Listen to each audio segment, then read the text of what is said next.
Dear viewers, welcome to our channel GVS Bank Academy.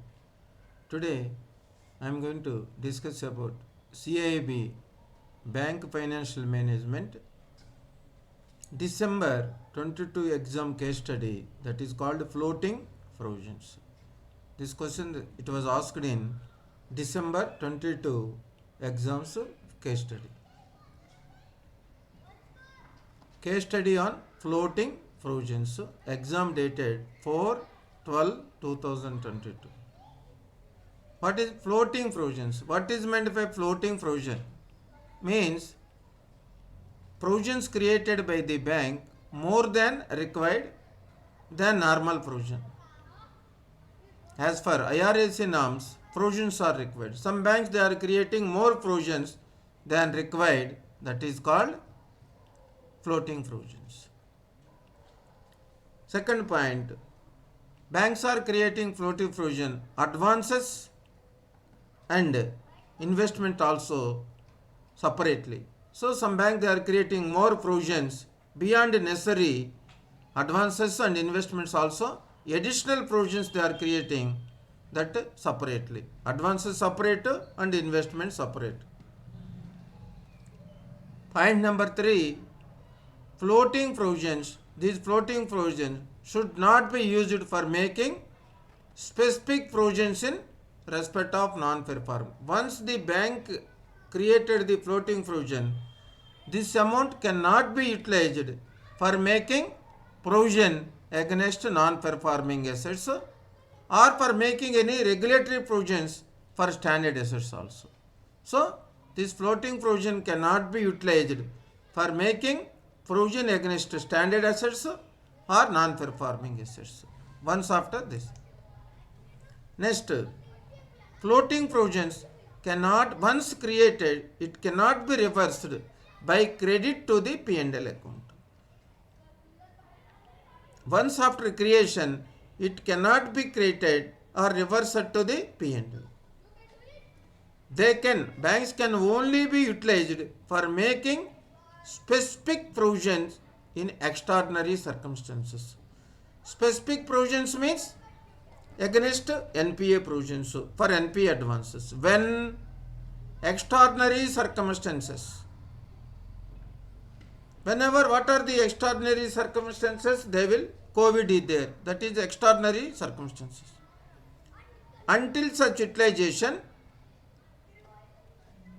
these floating provisions can be netted from calculation of gross NPA to arrive net NPA.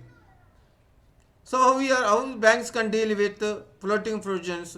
Total NPA, total provision minus total floating provision, you will get net non-performing assets. Or alternately, the floating provision can be treated as part of provisions and general reserves as Tier 2 capital within the overall ceiling of 1.25% of total risk-weighted assets. There are two alternatives are there. One, the floating provision can be netted at the time of calculation of net NPA, gross NPA minus floating provisions. Or alternatively, they can be treated as part of Tier 2 capital within the overall ceiling of 1.25% of total risk-weighted provisions to general loss reserves. This is point number 4. Floating provisions can be used only for contingencies under extraordinary circumstances. It can be utilized for any contingency. Anything which we cannot predict, contingency. For making specific provisions in impaired NPA advances. For making specific provisions from floating provision, first they have to board approved policy of the bank and prior permission of RBI is required. For utilizing the floating provision as a specific provision in impaired accounts means NPA accounts, RBI approval, board approval. The board of the bank should lay down an approved policy as to what circumstances would be considered this extraordinary. They have to give full details under what circumstances, what are the extraordinary purchase. This is point number 5. 6. One-time measure.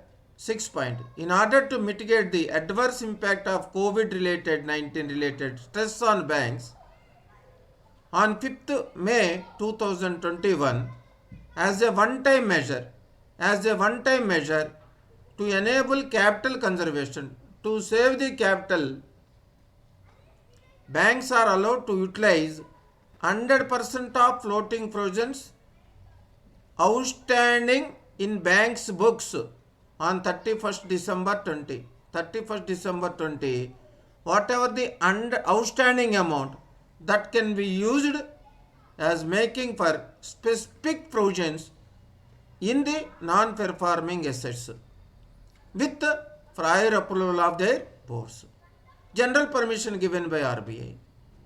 Such utilization is permitted up to 31st March 2022. This is the RBI notification dated 5th May 2021. This is a one-time measure. Whatever the outstanding amount is there, as on 31st December 2020, it can be permitted to use as specific provision in NPA advances up to 31st March 2022. 6th point. 7th point. Banks should make comprehensive disclosures in their balance sheet, in their quarterly results, in the notes to accounts in the balance sheet, along with quarterly results, and they have to publish the how much outstanding, how much they are utilized, what is the board permission dated. They have to give full disclosures in the balance sheet, notes to account. These 7 points may be helpful about the floating provisions case study answer. They are also asking this floating provisions in the bank promotion exam also. Thank you very much viewers for extending support to our YouTube channel.